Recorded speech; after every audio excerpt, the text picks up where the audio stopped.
If your agent is telling you to take the money versus the best situation, then that's a clear indication that your agent does not think you're a pro. Strong league. We're not a super fast league, but we have teams that do both of those at an elite level. There's a dynamic to you choosing what school you go to out of high school that is incredibly important. In a couple of years, $75,000 again. Like some guys make that in a quarter, right? Like literally a period of a 4-quarter basketball game. Right. That is the money they made. One, and then two, I would honestly say for young men who do think that they're pros, find out what you can do to help. Now, what you want to do may not be what you get to do. Yeah, at least not yet. But what you need to do is always going to be what you need to do. Yeah. And if you don't do it, they're going to find somebody else who can do it. So the best thing you can do to be an NBA player is to show people, and the same thing goes for college now, I can play without the ball in my hands. I don't have to be the focal point of everything to be effective. Hearing all the stories of other leagues not getting the exposure of the WCAC, well, this was our small piece of trying to fix that. Who you with? Game related. Stay game related, man. My man. Stay game related, man. Stay game related, y'all. Stay game related, man. Stay game related. Stay game related. Stay game related, man. The best in the business. It's only Game related. You gotta stay here locked in. When you make it in life, you always want to give back. Yeah. Same what you doing right now. These kids have faith, believe in God. Cool. Just put that work in. Stay game related, man. Stay game related, man. Listen, game related for sure. My man. Yeah, stay game related, y'all. So stay game related. stay game related. Stay game related. Game related. Stay game related. Stay game related. All right, stay game related. Stay game related.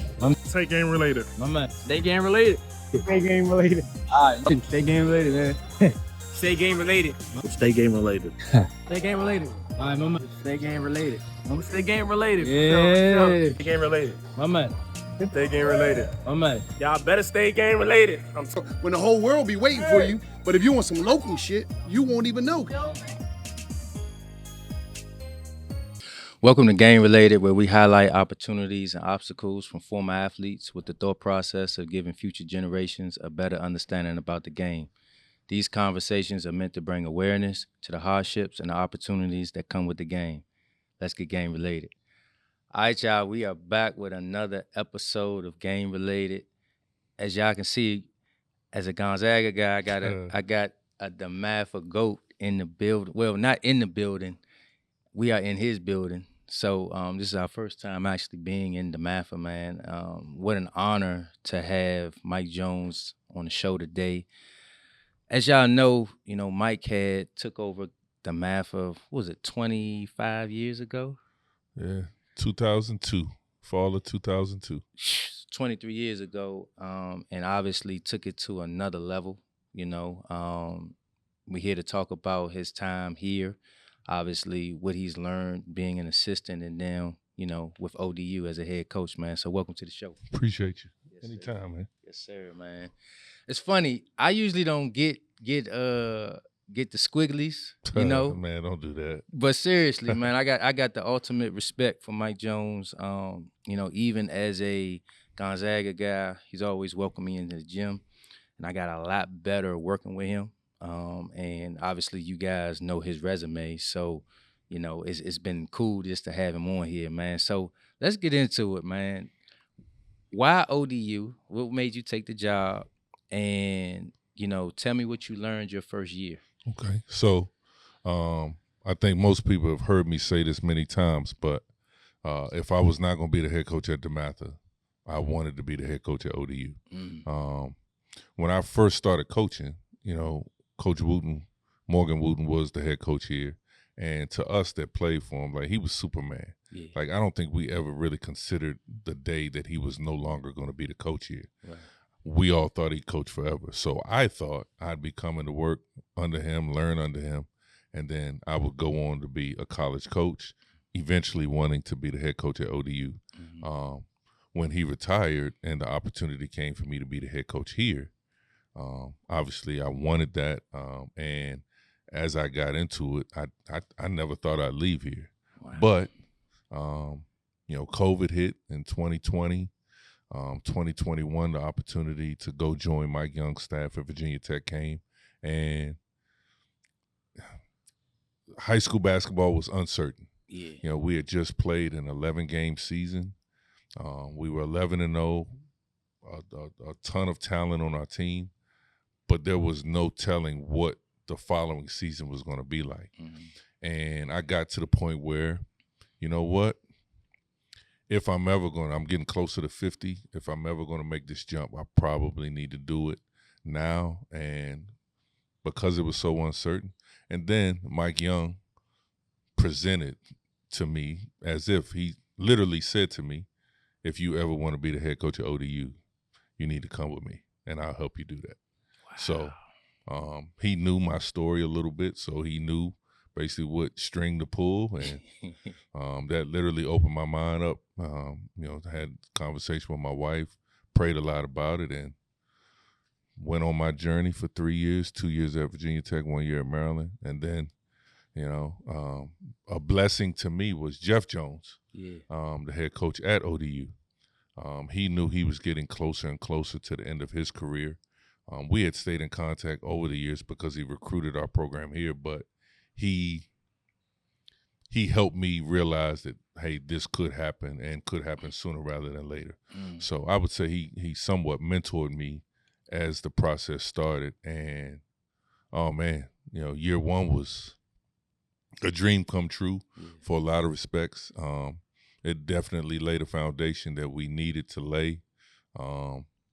Everybody knows, like, I'm used to winning. Not winning was not easy. But I do feel like what we needed to do in year one, we got accomplished. And I believe we're ready to take off now.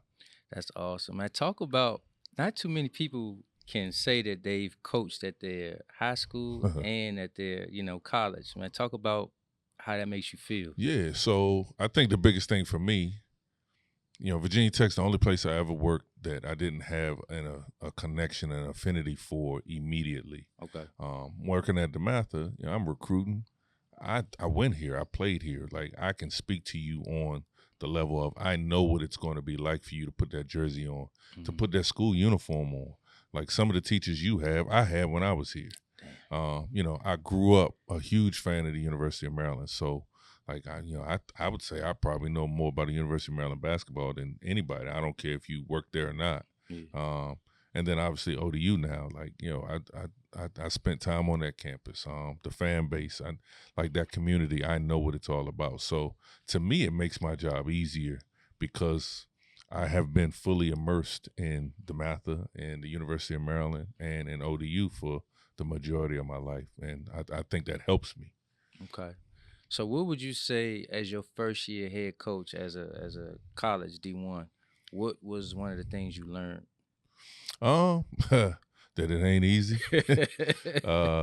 No, just I think the dynamics are different for everybody. For me, learning the Sun Belt, learning the way the league plays, the other coaches and the styles and things like that.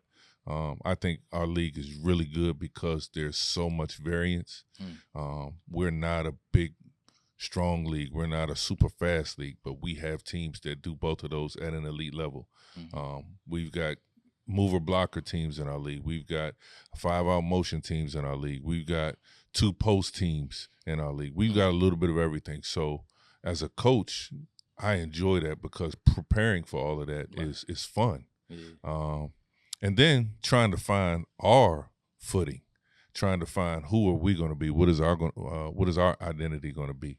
So I've fully enjoyed just learning the league, and basketball is basketball. So and no offense to normal high schools, but I mean it's not like I coached 19 years at your local public school. So I think I coached at a very elite level.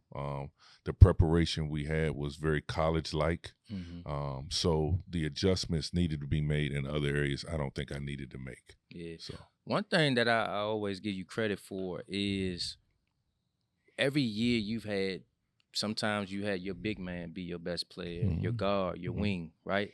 And you've always structured your programming based off your talent, not necessarily, hey, I'm gonna just run this system. You know what I mean? So this year coming up, I guess, how do you think you guys are gonna play? It's going to be interesting because I think what we'll have here is closer to what I'm used to. Okay. Because we will have pieces at every position. I think the one thing that helps me with what you just described is growing up, I played every position. You know, I started out my career when in boys club as Was a you point. tall early? No, Okay. I was a point guard. Okay. And then I got tall, and I wound up being. I mean, when my senior year here, we were 30-0. Vaughn Jones and I were the starting post players. So, but we beat everybody, and we learned how to do that at an elite level. And then I get to college, and I become a 2. Right. And then because of injury, my junior year, I started the 4. And then I graduate as a 2. I go overseas, and I play point again. And it, like, literally, so I played every position, learned how to thrive within playing every position. So now when I coach, it does make it easier because if our best players are post playing, I know all the stuff we ran for Avon Jones. I know all the stuff we ran for Ricardo Leonard. I know all the stuff, you know, when we were here. And I ran for Jeray Grant, for Chris Braswell, for BJ Anya, for Hunter Dickinson, for all of the bigs that we've had, Thomas Bruce. It's we were blessed. Yeah. We were blessed. Nah, man, I love how Mike just poked his chest out without really saying Mikael anything. Hopkins, too. I don't want to forget anybody. That's awesome, man. Yeah. So let's talk expectations, right?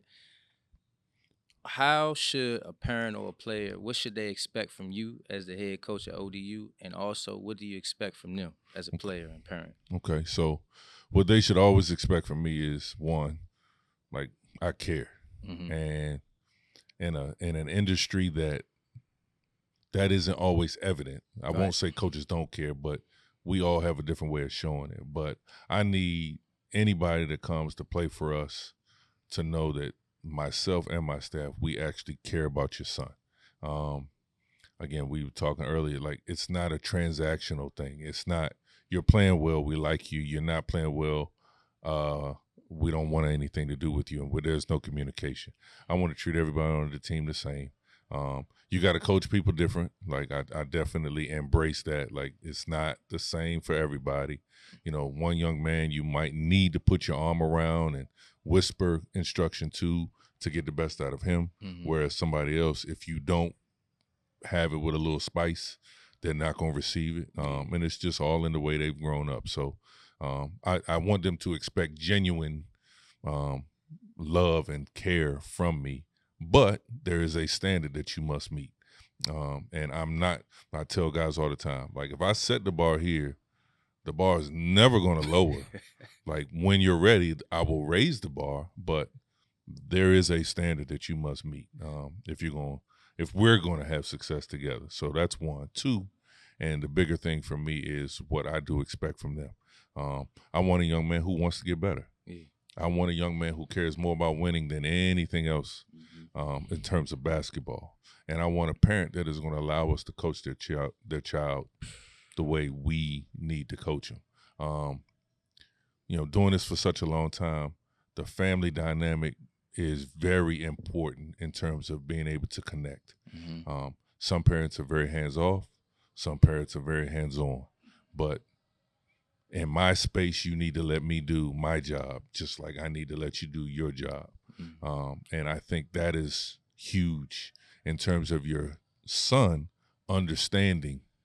Like, I'm not going to go run the coach when mom and dad don't do what I want, just like I'm not going to go run the mom and dad when coach didn't do what I want. Like, as long as I'm not doing anything that's unhealthy or unsafe, let me do my job, and vice versa. I love that.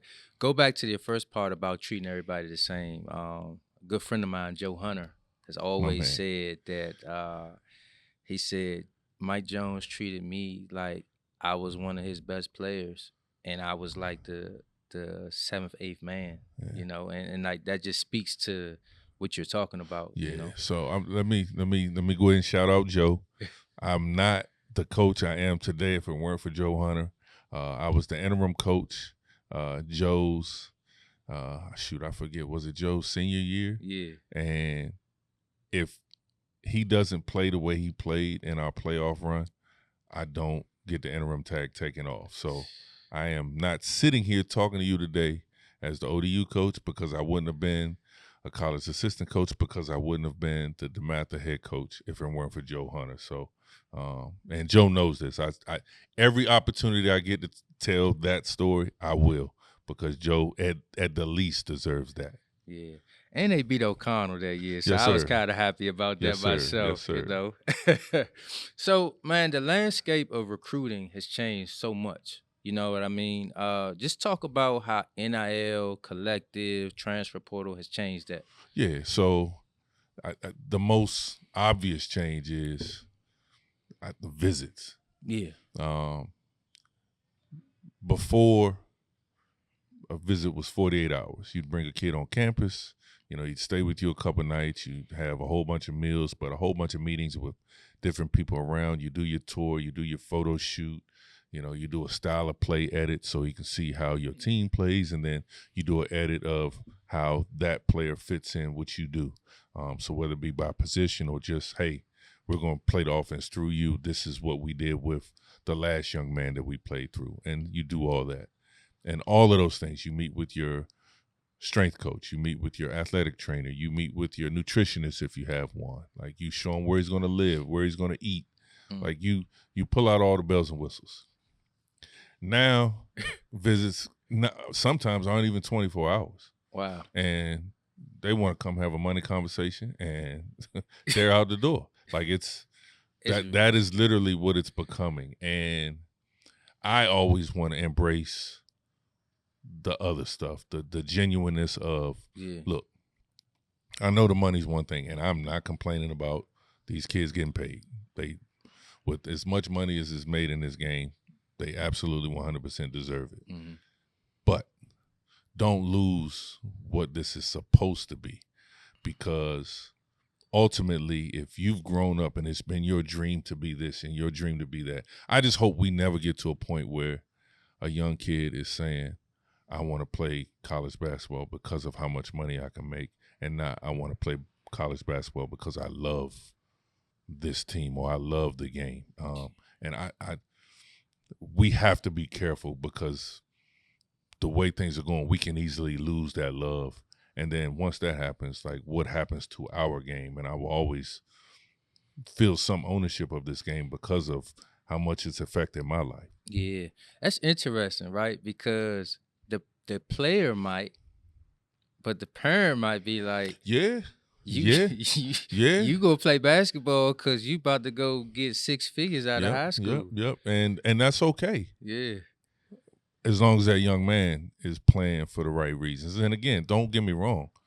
If you are able to help your family because of your ability to play, absolutely. Yeah. But if you want to maximize your ability to help your family, you will play for the love, not for the money. And you can look at recruiting now, and there's a dynamic to it, and I don't know if we're going to touch on this today, but unless you are one of those top 20 players, there's a strategy in your college selection now that is very impactful to your bottom line.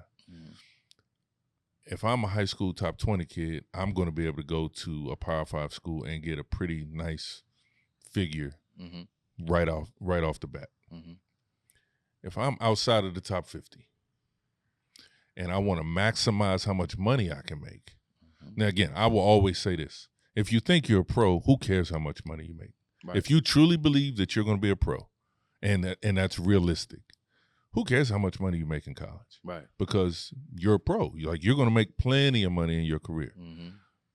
But if you're not sure, I think there's a dynamic to you choosing what school you go to out of high school that is incredibly important.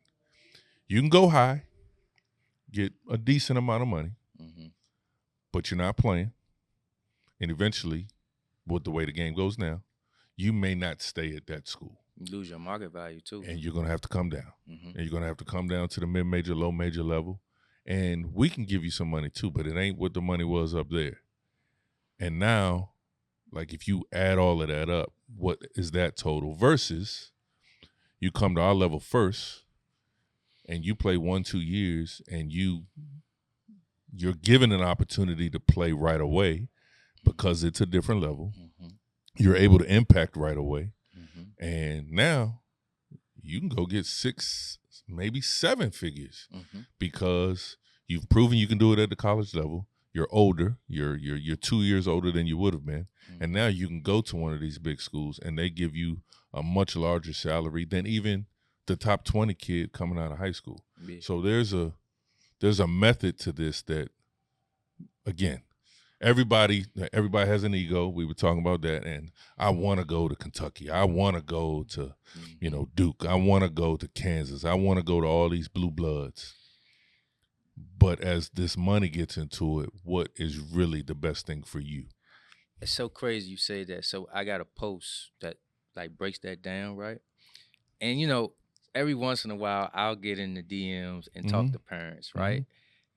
And they have a hard time like taking that in, right? And the one thing that's tough for me, and we're in different eras, right, is like I've seen Markel folks in high school. Like I seen Ant Cowan, I seen Winston Tabbs. Like I've seen a lot of really good players, right?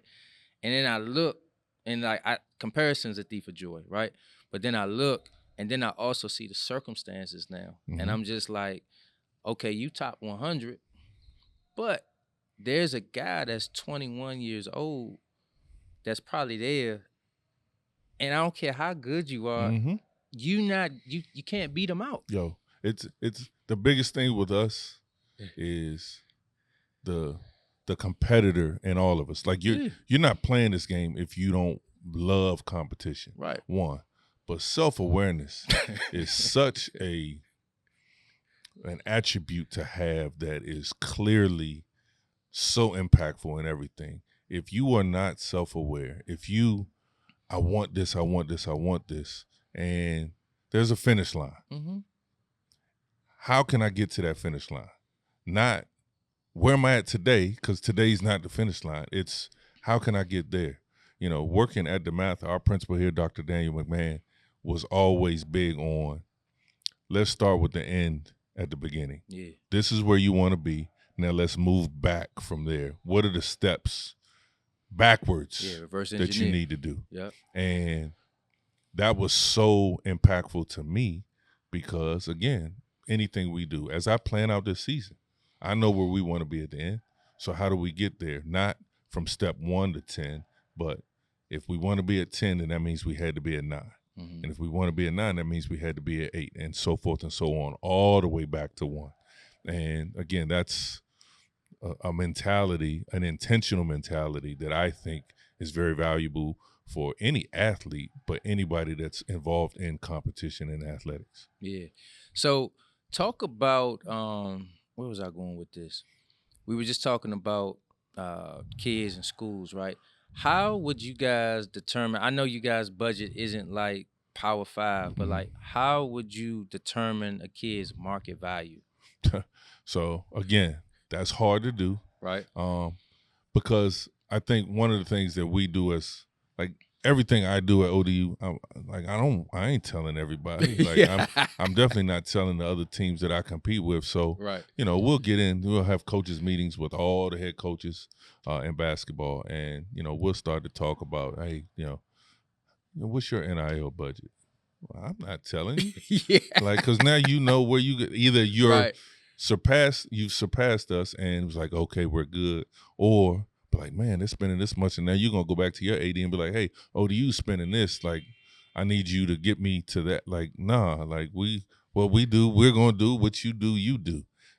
And as these kids come about and all right, this is what I want, this is what I need, I honestly think it varies. It depends on what your budget is. Yeah. So you and I may work in the same conference, but you may have twice the budget I have. So, and we are recruiting the same kid. Well, at your school, his market value may be $100,000. At my school, it may be $60,000.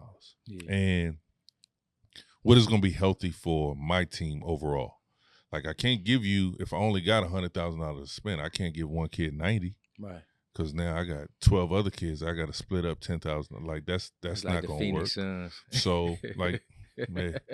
But like again, we're all, you know, you're a coach now. You're a salary cap aficionado now. Like you have to figure out what's best for you. And for our level, each kid, yes, he has a value, and we want them to be.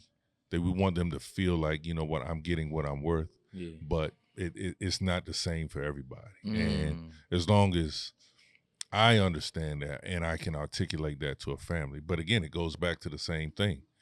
If you believe you're a pro, and the whole agent thing, like, if you believe you're a pro, then the money you're making now, 5 years from now, that's chump change. Like that ain't nothing. You'll make that in a month. Right. But if you're not, if you don't believe you're a pro and I need to maximize my earning potential now, then it's a totally different conversation. And being self-aware enough to know which one of those, and again, there's a lot of dynamics to go into you being a pro, but these are conversations you need to have honestly with yourself and the people that you value their opinion. So let me ask you, everybody got an opinion on this. Are agents necessary at you guys' level?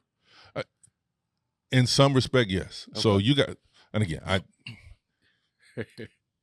there are different aspects to this that, again, just like any other industry, there's good and bad. Yeah. There's some really good agents out here that care about their clients, that truly are in it for them.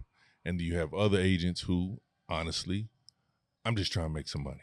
Mm-hmm. So I'm a college basketball player. I'm going in the portal, and I have an agent who cares about me. Right.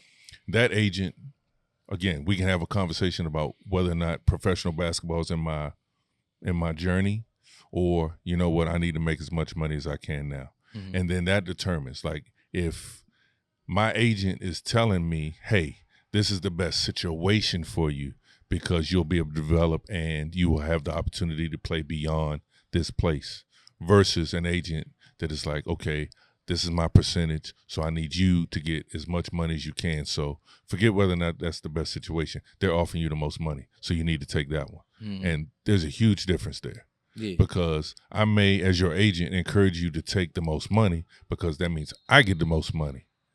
But that's not the best situation for your career. Yeah. That's not the best situation for your development. And the end of the line is going to be a whole lot sooner because you chose to take the money now. Mm-hmm. Versus, hey, Stan, I know they're offering you twice as much. Like, again, unless you're talking about millions of dollars, like, you know, I have a conversation with a kid. Are you truly going to make a worse basketball decision over $25,000?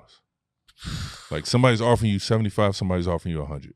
The school offering you 75 is clearly a better situation for you and your career. But $100,000 is $100,000. It's six figures. After you pay taxes, how much money of that are you really going to have at your disposal?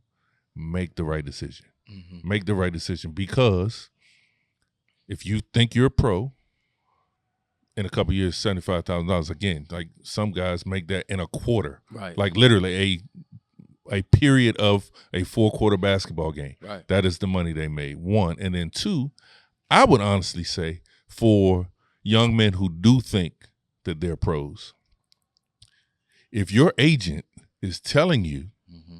to take the money versus the best situation, then that's a clear indication that your agent does not think you're a pro. Yeah. Because your agent is trying to get as much money out of you as he can now, because he knows or he doesn't believe that there'll be money that can be made later. That's a great point. Just surround yourself with people that are that they believe in you, and they're going to give you the right advice, not the bigger money advice. I hope y'all caught that. That was a lot. To self-awareness is something that I'm really catching on to this episode. You know, that might be a theme here for sure. Yes, sir. Yes, sir. My last question about the agents. So, like, let's say you got a parent who really understands the game and you have an agent. How different is that conversation when they talk to the head coach? Like, what is the difference between an agent talking to you or a parent talking to you that they basically understand? So, again, 19 years as the head coach here helped prepare me for a lot of different things. Yeah. You could have two people in the same family for the same young man that are totally coming at you from different directions. You may have the dad who, you know what, I want my kid to get the best education he possibly can. I don't want my kid to only believe that basketball is the way that his life is going to go. I want him to value what he can become that's not athletically related. But you might have a mom that's like, yo, let's go. Let's get in the gym. I'm going to take you to this trainer at 5 a.m. and then you're going to come home. I'm going to cook you breakfast, take you to school, and then I'm going to pick you up and we're going to go run. And, like, you might have a mom that is totally invested in, like, yeah, you'll do your schoolwork, but, like, let's get in that gym. You got to get your shots up. And that's the same thing now. It just might not be mom and dad. It might be parent and agent. It might be trainer and uncle. Wow. Like, it just, like, we are such a unique people that everybody's family dynamic is not the same. And young people, you gravitate and start trusting people in your life, and those people, like, yo, you're being this is a blessing from God that a young person is trusting your advice.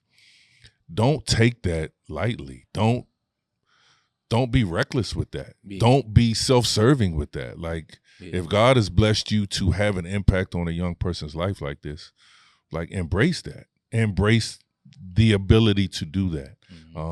There's so many people that are so talented in terms of communication and love and things like that, that young people gravitate to them. And when that happens, like, you need to understand what that is. That's not you. That's a higher power that's working through you. And you can impact so many people because of it. There's a responsibility that comes with that. It's funny. One of my quotes is, if you have influence, you have responsibility. And I'm trying to bring that into the media space too. So we'll see how that flows. I'm very happy to hear you say that, because, like, again, like, that's how important is that?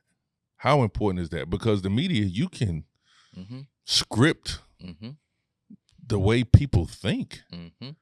Like, understand it. Like, don't be reckless with that. Don't be so irresponsible with that. Like, understand what you are putting out here, how everyone's affected by it. Like, I mean, you can go on social media now, you can listen to the news now, no matter what platform it is.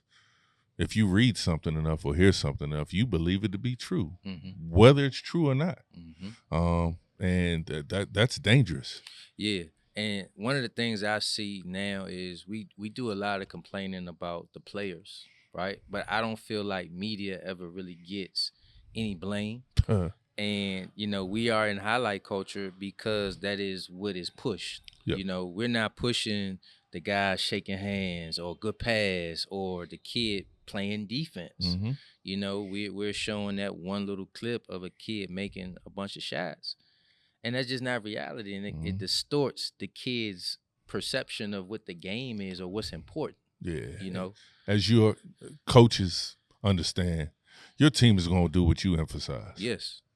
You know, so if a guy comes down and he makes a 7-dribble move, spin, fade away, and you are going crazy on the sideline celebrating that, guess what? Everybody on your team is going to want to do that, because that's what makes my coach happy. So I'm seeking his approval or her approval. So I'm going to do that.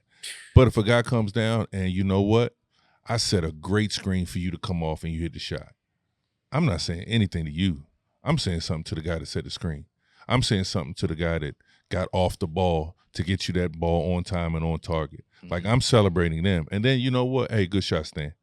But, like, the two guys that made the play, the guy that set the screen and the guy that made the pass, need to be celebrated before the shot. Now, if you do something heroic that wins a game, absolutely. But your team is going to embrace what you emphasize. And, you know, as guys get older. I'm coaching older guys now. That's the one adjustment I had to make. Like, I'm not coaching 13 to 17 years old. I'm coaching 17 to, sometimes 24, 25 years old now. Like, we are these players, these young people, they still, no matter what, want the approval of their head coach. Mm-hmm. Yeah, it's funny. I told Rennie that I'm gonna do a little clip of just an outlet pass and hit a head. Mm-hmm. Like, and I'm gonna just see how many likes I get from it. Yo, so again, I won't name names, but I remember here, and I very blessed to have coached the players that I coach. But I remember having point guards here that literally would get the outlet pass and they'd want to walk the ball up the court.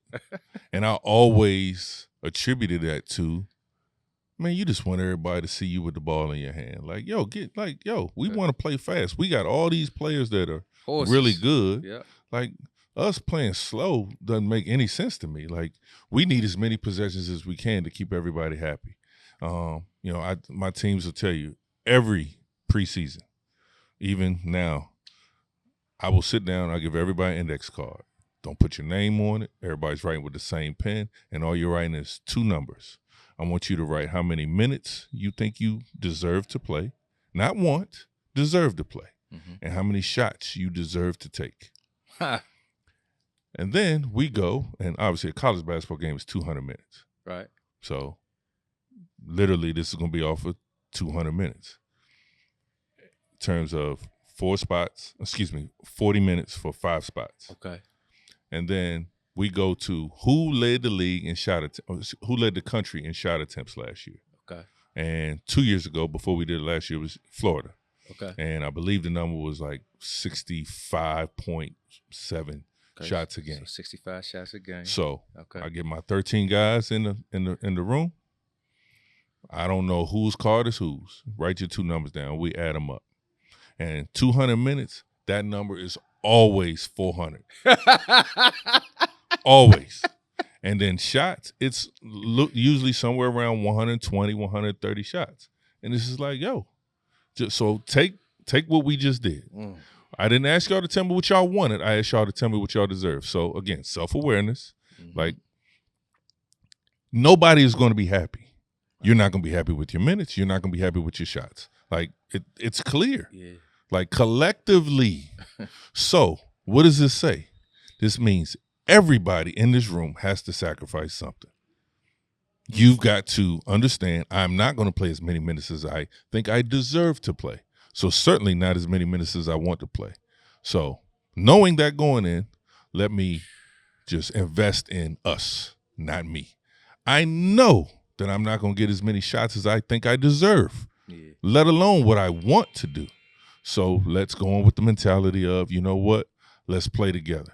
If we can play so fast that we get 65.7 shots a game, then you know what, we have a chance to be really good, because individually, I'm not going to be happy. So if I change my expectation, I have a chance to be happy. But if I leave it where it is, I'm not going to. And I've done that with every team since probably 2005. Man, that's not only strong for basketball, that's life right there. Yeah, absolutely. You change your expectation, change your lens, right? Understand you got to sacrifice. I'm married. We got 2 kids, 1 on the way. Like, expectations and being able to adapt to the situation, like, all that stuff play a major key in success. You work in corporate America, you work on a team of people that your objective is to do this or to do that. And everybody wants to lead that. Well, everybody can't lead that. Right. So do what you can do to impact the success of your group, of your team, in whatever way you can. Find out what you can do to help. Now, what you want to do may not be what you get to do. Yeah, at least not yet. But what you need to do is always going to be what you need to do. Yeah. And if you don't do it, they're going to find somebody else who can do it. Why should athletics or basketball be any different than that? Like, together we have a goal. So together we all need to embrace whatever our role is within that. be a star in your role, all of those things. Like these are mentalities and mindsets that firmly contribute to success. I love it. So let me ask you this on the recruiting side. This is one of the questions from our viewers. Okay. Right? The impact of overseas guys coming into college basketball. Like, why is that attractive? Well, why is it attractive to who? Coaches? To coaches. Okay. It depends. Again, I think everything it goes from program to program, coach to coach, preference to preference. I know that some coaches want the overseas kid because they're not tainted by American culture and the mixtapes and things like that. But you know what? The World Wide Web is something else. Like, you get those guys from over there now, and there's some of that with them too. Yeah. Every kid from overseas has an agent. Okay. So, if you look at it, a lot of college staffs now have at least one person that has a overseas connection. Yes, like whether it be someone who played over there, who has connections over there, someone who's from over there, sometimes someone who coached over there, because that gives you exposure to a talent base that you might miss any other way. So it all depends on your preference. The fundamentals of it. I mean, the NBA no different. Right. The way European basketball is done versus the way American basketball is done. European basketball, I mean, I played overseas. You played once a week. Yeah. You practiced 6 days. You played on the 7th. Right. Like that was what you did. Here, obviously, you do a lot more playing. Mm-hmm. Sometimes in some aspects, especially in the summer, you might play way more than you practice. You might, for every one practice, you might have 4 games, whereas the European model is so different than that. So as coaches, you might look to recruit that because of the mentality of that young man coming in. So but it varies. It varies. Okay. When you find the right one, you definitely want to get them though. And again, you can look at the NBA draft and tell why. Yeah. Okay. Great point. So let's talk about being an assistant coach at college. Like, what did you learn at Maryland and what did you learn at Virginia Tech being an assistant? So I'll be as blunt as I possibly can. Mike Young and Kevin Willard have a tremendous impact on me as a coach. And as strategic as I would love to say it was, okay, I was lucky. It definitely, in my preparation journey, I could not have worked for 2 better coaches. Yeah. Mike Young, offensive genius, like just truly, everybody talks about, parts of your brain that you have to unlock. Like, he unlocked parts of my brain and the way my mentality and my thinking and my coaching offensively that I didn't know existed, just with the way he runs his stuff. Like, again, I don't know if there's a better offensive brain in the game of basketball on any level. Okay. And then Kevin Willard is the exact opposite of that. Really good offensive coach, but defensively, and the intensity that his teams play defense with, being able to be around that for 10 months was unbelievable. The demand that he puts on guys. Like, just tell you, like, I get there at University of Maryland in our first workout, and we're going, and we're getting closer to games, and we are, like, it's day before the game, and we're playing like it's the national championship. Our practice. Yeah. Like, guys running, and was always like, oh, man, I don't want nobody to get hurt. Man, he's going full tilt, and nobody's getting hurt. Right. But this is, like, literally, these guys know that this is the expectation here, and just he is the passion that he coaches with, especially on the defensive end, the nuances of a Kevin Willard defense. Like, again, I wasn't with him long, but oh man, did I learn so much.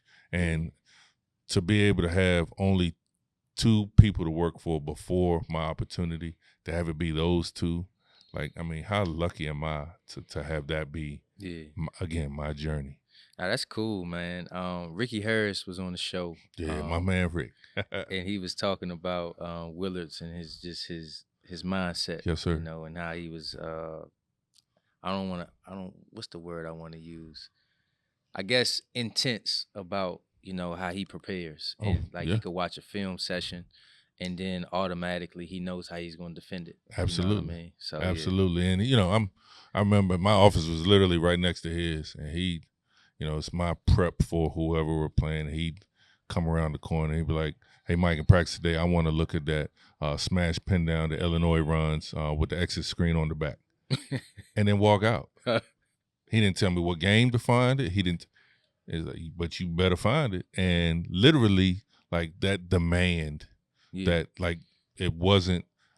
I wasn't getting ready to walk behind, but like, "Hey, coach, can you tell me where I can find?" Like, no, you just better do it. Yeah. And just that level of, you got to know your stuff. Mm-hmm. So I know, you know, most staffs, I can't say every staff, the staffs I've been on, you get your schedule, you break up the scouts in the beginning of the season. So it's not like anything's a surprise. So what I would do, me and my scout partner, you know, Ryan Nadeau was my scout partner at Virginia Tech. He's on my staff at ODU. Okay. Aiden Bromley was my scout partner at the University of Maryland. He's on my staff at ODU. Like, what we would do is, like, I'm going to watch every game the team plays. Mm-hmm. If I know we don't play Marshall until February, and Marshall is my scout, well, I'm watching Marshall's first game. Like, I'm watching every game until we play Marshall. So if anything happens and I don't know it, it's because it's new. It's not because, well, they ran this. Most teams go 5 games back, right? And that's how the team prepares. Mm-hmm. But as a coach, I'm looking at every game they play, every possession they play. Like, they've played 2 possessions of zone all season. We better know that they have played zone, and this is the zone they play. Mm-hmm. And if there's an opening in their zone that we can go for, not we get into a game where, like, oh my gosh, they're playing zone, and well, shoot, coach, they haven't played zone in the last 20 games. Well, you know what? That doesn't help us right now. Right. So being prepared, and Willard's demand on preparation was amazing. Okay. I want to jump into recruiting one more time, right? So you've been the assistant coach. You've also been the head coach. Yep. For parents, right? And we talked a little bit off camera about this, but, like, how do you know when a coach or a program is really serious about you? Because, you know, offers get thrown out like Skittles now. You know what I mean? So, like, what is the difference to knowing, like, man, this program is really engaged? Yeah. So again, I think, and one of the themes of what we've been talking about today is everybody's different, and I truly believe that you can't just make a blanket statement with that, because I know of some programs that, again, the player doesn't talk to the head coach until they commit. Mm-hmm. And the coach says, "Hey, congratulations, welcome to the family." Right. And then I have some where, like, no other coach is allowed to offer anybody except for the head coach, and then everything in between. I do think that there's an intentionality. Like, some recruiting styles are different. Mm-hmm. And again, fortunately, my background at DeMatha, like, we recruited. We were allowed to recruit. The rules allowed us to establish relationships, call kids, go visit kids, like, go to as many games as possible. I definitely had recruiting strategies when I was here, and I have recruiting strategies now. For us, if one of my coaches offers you a scholarship, it's because we've talked about offering you a scholarship. There's nobody on my staff that's just out there just, hey, like, you get a scholarship, you get a scholarship, you get a scholarship, because, you know, ultimately you got the offer and then you got the committable. Right. Like, you know, and you've heard horror stories of a kid that wanted to commit and the school was like, well, that was a scholarship offer that really didn't mean anything. And there's different dynamics to that I don't want to go into with the outside influences of who schools offer and why they offer, but it is what it is. I know when it comes to us, if we offer you a scholarship, it's because we're genuinely interested in you. And I mean, when you play, you look on the sideline, you'll see me or one of my coaches or sometimes all of us at your game. That is a clear indication. Coaches don't do it a lot, but I know one foolproof way to know that a school is truly interested in you genuinely is if we're only allowed to have 4 coaches on the road at a time. If all the 4 of those coaches are at your game, that means they ain't nowhere else. Right. That means they're there to see you. Right. So their interest in you is clearly genuine. Not you got 4 coaches all around and the head coach is overseeing who he wants and the associate head coach is seeing who he wants and then one of the other assistants is seeing who they want and then I'm the coach at your game. Like, no, we're all 4 of us at your game. So you know good and damn well, like, you're a priority for us. Yeah. Okay. Nah, that's cool, man. So let's get back into the DeMatha days, right? Obviously, you know, you took over the program. Talk about, I guess, in the beginning, you probably didn't have the support of everybody, right? Talk about what drove you still, right? And then obviously everybody eventually, you know, loved you. But just talk about the beginning of that. So I'll say this. I may not have had the support of everybody in the beginning, but I had the support of the people I needed to have the support from. Okay. Alumni bases are funny. Yes. There's a total different dynamic to when I got this job versus I would say almost every other job. Like, me included, there was a faction of us that felt like Joe Wooten should be the coach after Morgan Wooten. Right. I felt that way too. So, like, let's not mistake. Like, yeah, Coach Wooten built the program here. Coach Wooten is one of the reasons why this school is what it is. Yeah, there should be a Wooten as the head coach. So I felt that way. Circumstances didn't necessarily go that way. It wasn't my fault that they didn't go that way. But you had the people that felt like, you know what, a Wooten should be the head coach. So I didn't necessarily have their support from the start. I earned it. Yeah. I earned it. And I'm one of these, when I grew up, my dad, my mom will tell you, my family, my brother and sister, I was stubborn. Yeah. If you told me I couldn't do something, that was the best thing you could tell me because I was going to do everything I could to prove you wrong, even if it was the dumbest thing.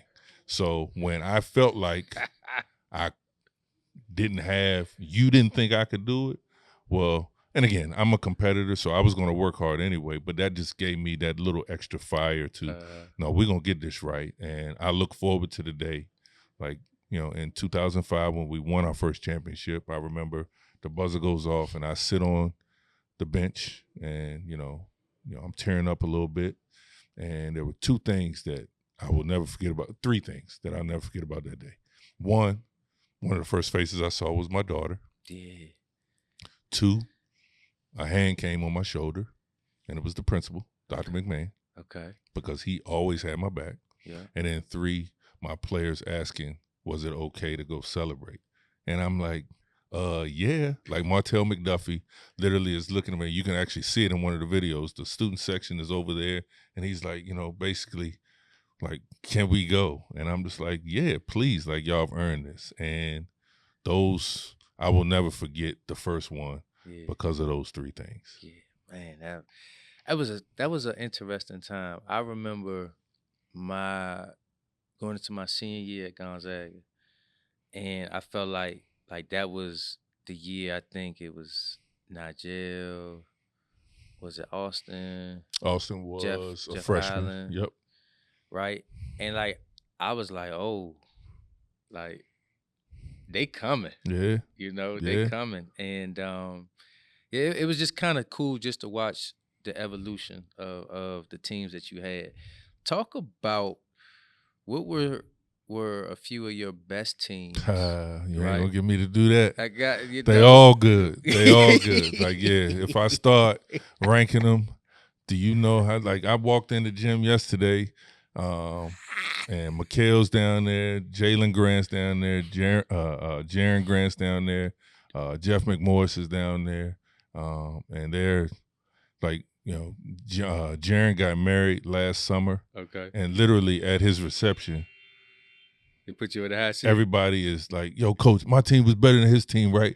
Like, and I'm, Kenny Tate, Austin Freeman, Isaiah Tate, Dre, all of them, like they're arguing about their era versus, the second Jaren Grant's era with Victor and Mikal and Quinn and all, like, and then you got the Markelle era, and then you got the Earl Timberlake and Hunter Dickinson era, and then my last couple teams with Elijah Hawkins and Jordan Hawkins and Tyrell Ward and Rodney. Like, you've got all of these factions, like who's good, who's better, who could beat who. I've never answered the question, never will. The fact is, I feel honored that these are actually arguments that everyone has a case. Yeah, they do. And,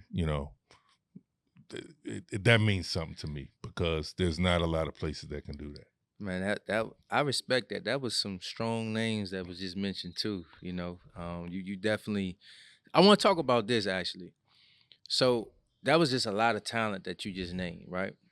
So one of the things with talent is egos, right? Like, everybody wants to have talent, but like, you got to coach them, right? Like, talk about your ability to manage everybody's egos and expectations. Yeah. So, I mean, it's funny because if you look at, this is the part that I think gets missed a lot. Okay.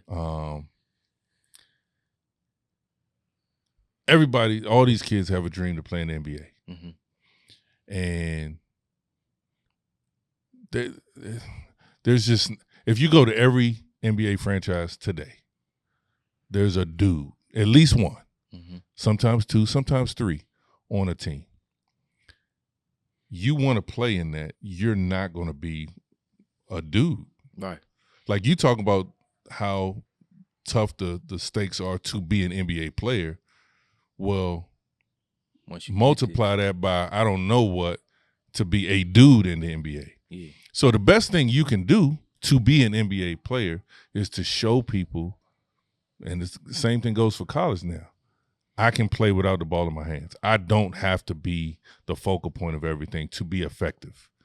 And I think as we watch young men out here playing, that is huge. What can you do when the ball's not in your hands? I know you may be the best player on your high school team. The one thing that I felt like we thrived on here is we had talent. And we convinced them you have to play together. And if you didn't want to play together, you weren't going to fit in here. So I think Austin Freeman might be the only one to average over 20 points for me. Wow. I think Quinn Cook averaged maybe right at 20. But like Markelle Fultz, he's the number one player in his class, and he probably averaged 17, 18 points a game. Yeah. We never had that. But I'm proud of all of our guys.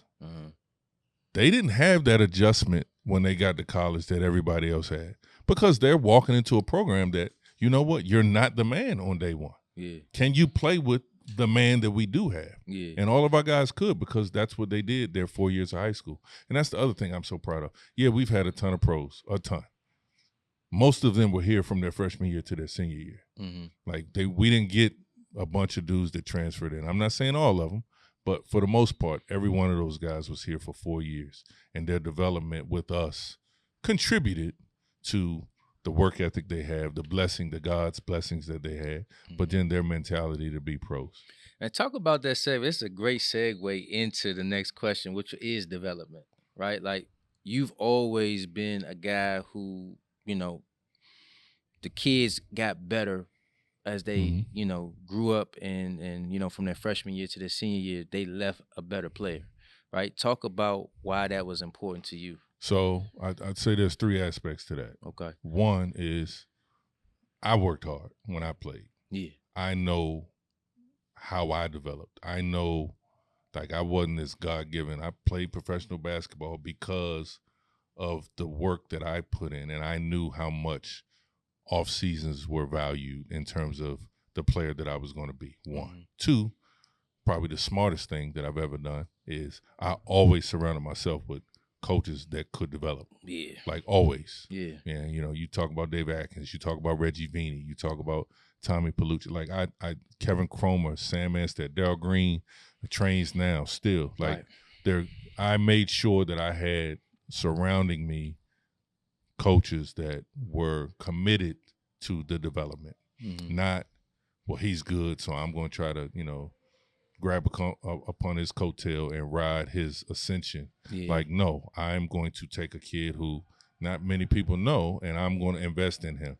And again, we're never going to take credit for anybody being good because they put the work in. They wanted to be here.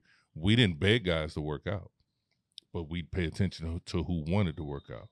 So that was the second thing. And then the third thing, and again, just as impactful, is just understanding that development being something in this day and age, you get a 13-year-old who you don't know what he's going to be. Right.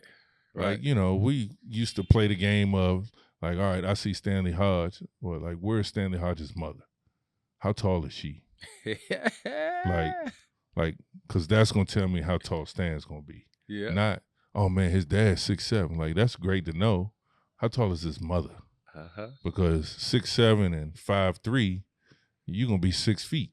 Like, maybe every now and then there's an anomaly to that, but for the most part, there's a formula there, and paying attention to those things. But understanding that from 13 to 17, there's so much development that you can see: height, weight, facial hair, but then all the stuff that's going on internally, like you become who you're going to become, your values, what's important to you, all of those things truly get developed in you from the time you're 13 to 17. How you deal with adversity from the time you're 13 to 17 will determine the dad you are. Like how you deal with success will greatly affect the person that you are when you're a grown man. And we embraced all of that. Like we embraced every aspect of development. So yeah, them intangibles is good. Like I'm really glad when I'm listening to you, I can hear not just points, rebounds. Like you pay attention to the intangibles. How about this? Victor Oladipo. Yep. So I remember Victor Oladipo played down the street at St. Jerome. I went to see Quinn Cook. Yep. I didn't go see Victor Oladipo. Quinn Cook was a 7th grader. One of the few times I actually went and recruited a 7th grader. Victor was an 8th grader. And I'm watching Quinn, and Quinn's teams are winning championships. But there's this kid that, like, literally, he can't dribble, he can't shoot, but he is diving on the floor. He is talking, clapping. He's getting every rebound. Yeah. He's getting overplay steals. Like, he might get the overplay steal and dribble off his foot. He might get the overplay steal and go in and miss a layup. Like, he might, but he was just everywhere. And I remember talking to Quinn. I'm just like, yo, what's up with, I think it was number 23. Yeah. And he was like, oh, that's my man, Vic. I was like, yo, tell him to come in for a second. And I was like, and this was in spring of Victor's 8th grade year. Right. And I'm just like, hey, man, where are you going to go to high school? And he was like, I don't know. And I was like, are your parents here? And he was like, my mom's over there. I was like, I'd like to speak to your mother. And so Vic comes here. Vic is just an infectious personality. Yeah, still. He gets here. He plays on the freshman team. Yeah. His freshman year. The summer before his sophomore year, he breaks his foot. Yeah. We're having summer camp. And Vic is here every single day. He can't demonstrate. He can't do anything. He literally sits at our snack bar every day. And we, at that time we were having 3-4 weeks of camp. And I just, one day after maybe 2 weeks, I'm just like, yo, Vic, like, no offense, but why are you here? And he was like, yo, coach, I just don't want you to forget about me. And I'm just like, what? I mean, he's cleaning up. He is literally making sure the balls are ready for when Coach Atkins is getting ready to start his workouts. Like, he's here. He's like, yo, you're going to see my face every single day.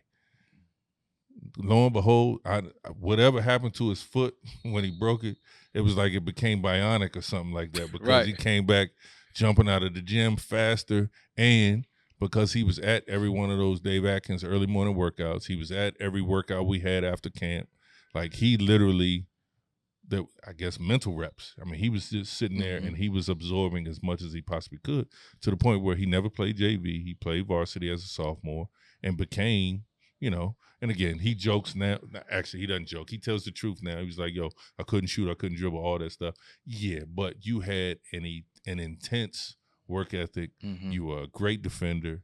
And the way you finished at the rim, like, it allowed him to ascend. And then because he had the work ethic instilled in him, his 3 years at Indiana, he just kept elevating. He just never stopped. Yeah. To the point where he becomes an all-star in the NBA. And second pick in the draft, and just so many things. And now, Vic is working his rear end off, trying to see if he's blessed with another opportunity to play in the league. And again, as a coach, former coach of his, I'm never going to bet against him. Yeah. Never going to bet against him. He'd be a great vet for an NBA team. Nah, that vet thing is definitely important and needed. Yes, sir. It's funny because like you said, we were talking offline, but I remember him in those workouts when I used to work out with you. And yeah, I would get past him and stuff, but like his motor never stopped. He ain't never just quit. You know what I mean? Yes, no matter what was going on. Yes, and like I was like, damn, he gonna be really good. Yes, sir. And yes, obviously, you see what happened. Yeah. Yeah. I mean, his ascension was as steady as they get. Yeah. People act like he came out of nowhere. And to the public, he came out of nowhere. But I mean, from the day I met that kid, he was just doing this. But that's that 10-year thing, right? They say it takes 10 years to make a guy pop out, right? Mm-hmm. But you ain't really pay attention to everything else. Yes, That's sir. the same deal. Yes, sir. Yes, sir. So, man, we talked a lot about hoops. Talk about balancing family life. Like how do you try to manage that? It's easy when your partner is so supportive. So, I won't say I'm on my second wife. I say I'm on my last wife. Okay. My wife and I, we have a very unique connection. Okay. 2 months after we got married, she got diagnosed with cancer. I did not know that. She fought through that battle and came out on the other side. Like, just her fight. Yeah. Her fight. And for someone who wasn't an athlete growing up, she fought like, she's, the best athlete ever. Wow. With that type of mentality. So, but there's not a game that I coach that she's either not present or she is literally sending me a text before the game and right after the game. Wow. Like, the support that she provides me and the teams that I coach is truly invaluable, and it makes my job so much easier because of that support. Any accomplishment that a team that I'm coaching has, it's because of a lot of different aspects, and one of them is because of the support that I get from my wife. 2 children, 1 stepson, and then my daughter. Like, both of them are just amazing, and just in terms of understanding the dynamic that it takes for me to be the coach that I am. Yeah. My daughter suffered and had to sacrifice our relationship in terms of me being present as she grew up. And I mean, she knows that, again, if that dynamic were different, again, I don't think I am the coach I am. And again, when I get opportunities to have that emotional conversation with her, I always let her know. When they did the little ceremony here for the court naming, like, one of parts of my speech was to thank her, because all of the players that were in there got a piece of me that my child did not get. Yeah. And like, I owed her a thank you, but shoot, they did too. Mm-hmm. So the family support, the balance of it, like, you cannot do.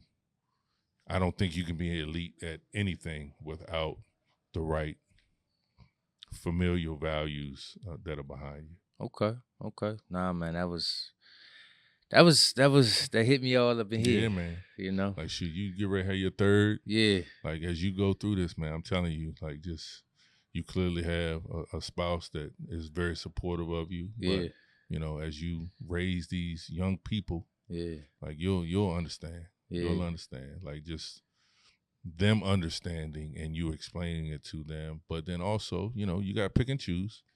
But as long as you do it, you know, yeah.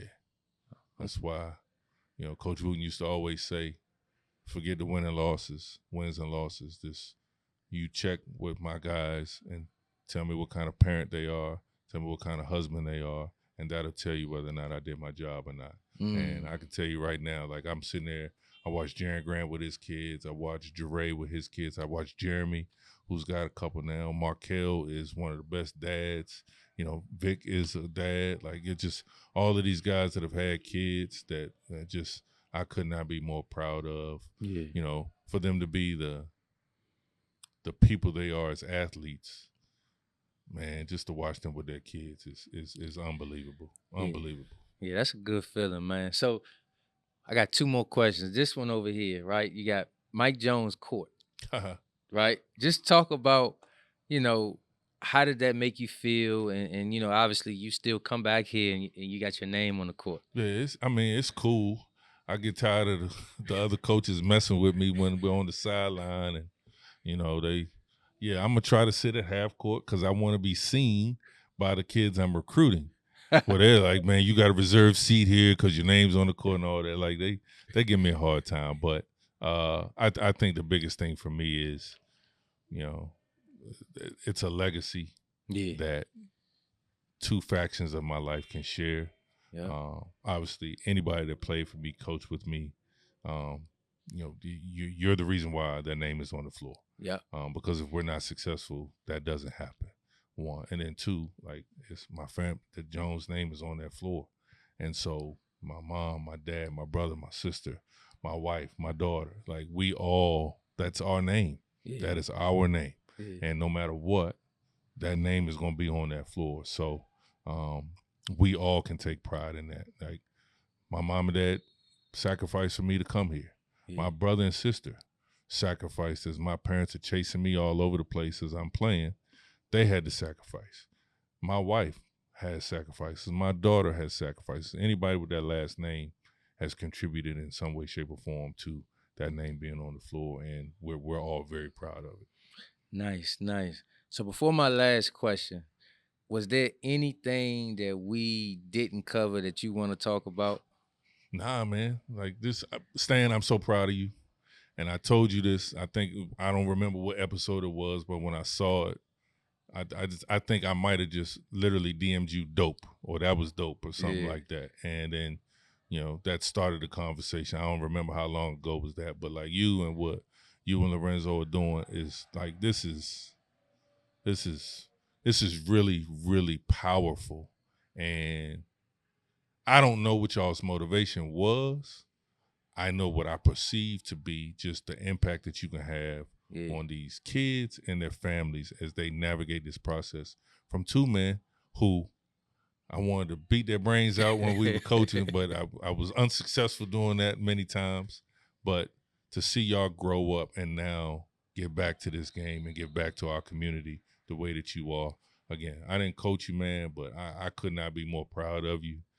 This is a needed platform that I hope people truly embrace this and this continues to grow, because, you know, we're lucky to have you here. This needs to affect people everywhere. Well, I appreciate that. That means a lot. That means a lot. You know, like I say, I got the most respect for you as a coach. And like I say, it's odd to have a DeMatha guy, let a Gonzaga guy come in the gym and work out. And he was that gracious, and the workouts was hard. You know, and I got a lot better from it, you know. So, well, you gotta remember, man, like, you know, we're sitting here at DMV Live now. We started this for the reason of non-WCAC kids. Yeah. Like, we literally, you know, all the schools in the WCAC have floods of coaches coming in to see their players in the season, out of the season, everything like that. When the NCAA created the ability for high schools to do stuff like this, one of the reasons why we started this was so the kids outside of the WCAC could have the opportunity to play in front of college coaches. Yeah. So for me, like being able to watch how Mark Stern has grown this, like this is why we let guys that weren't DeMatha guys in the gym. Like I always felt like my job as a coach was to do the best I could with the players that I had, but there's an impact on young people that I wanted to have, that I always felt like that was my purpose.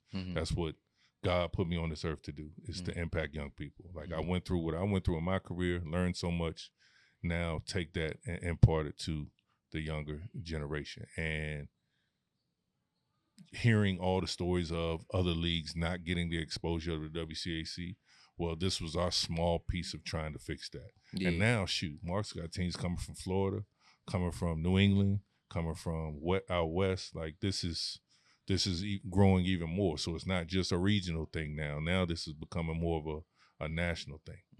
And I'm proud of that. Yeah. I'm proud of that.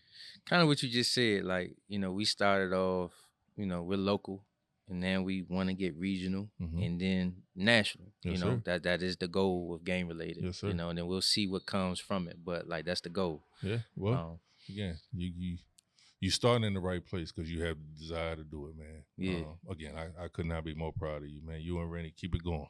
Keep it going. Thank you. So my last question is probably, I feel like this is my best question. Okay. Right? It's handling success. Right?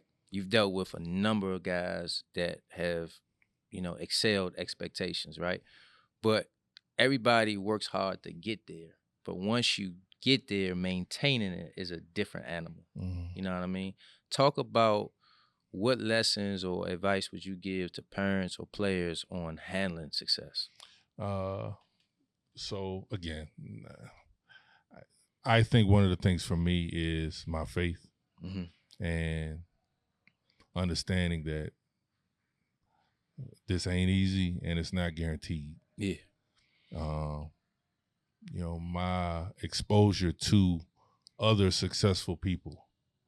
Again, I started coaching with Morgan Wooten. Right. Like you could not expose yourself to a more successful coach than that. And basically learning from him when I learned from him. But to me, just making sure, like, one of the biggest benefits of my career or biggest impacts that I've benefited from in my career is my experience with USA Basketball. Yeah. Because I was able to be around very like-minded coaches, very successful high school coaches, and the ultimate basketball organization on this planet. And being around others that we could just be having dinner, and next thing you know, we got a placemat that we done turned over, and we're talking about out-of-bounds plays or a defensive philosophy or, when to press, when not to press. Like just things that are so impactful or have been so impactful to me, because I'm in a room with 10 high school coaches, and we all have won.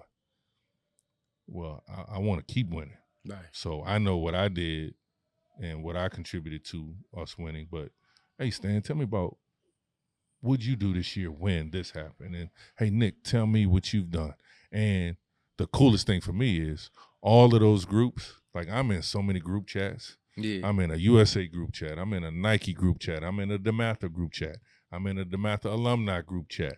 Like I'm in like just so many different things that people contribute to just me thinking. Like, my coaches tease me.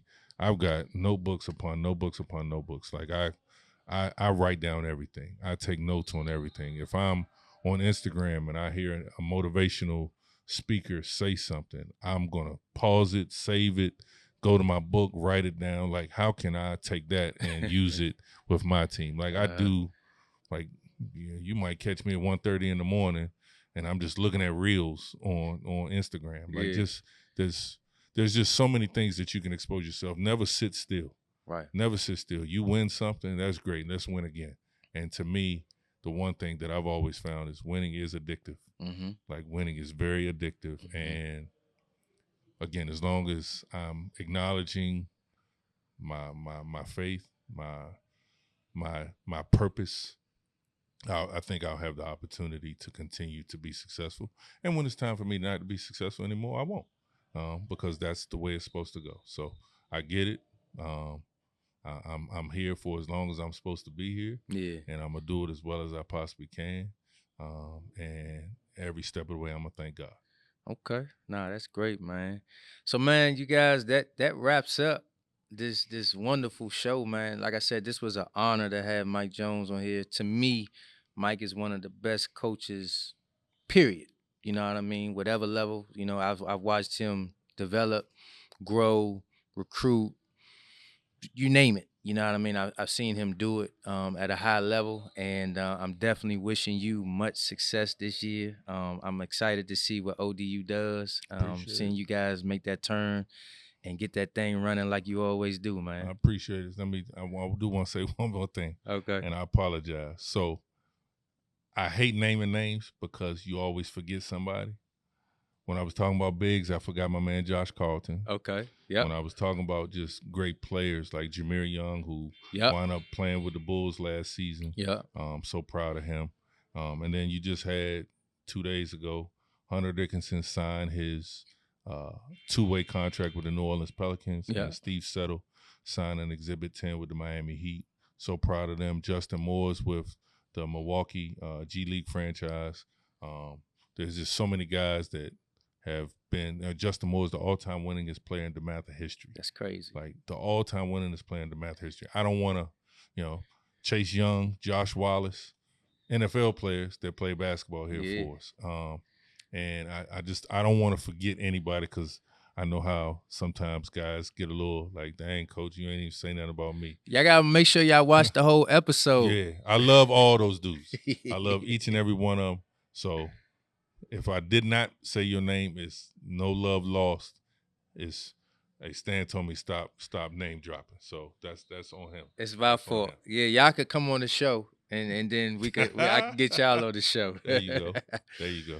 So man, make sure you guys subscribe, like, and share, and always stay game related.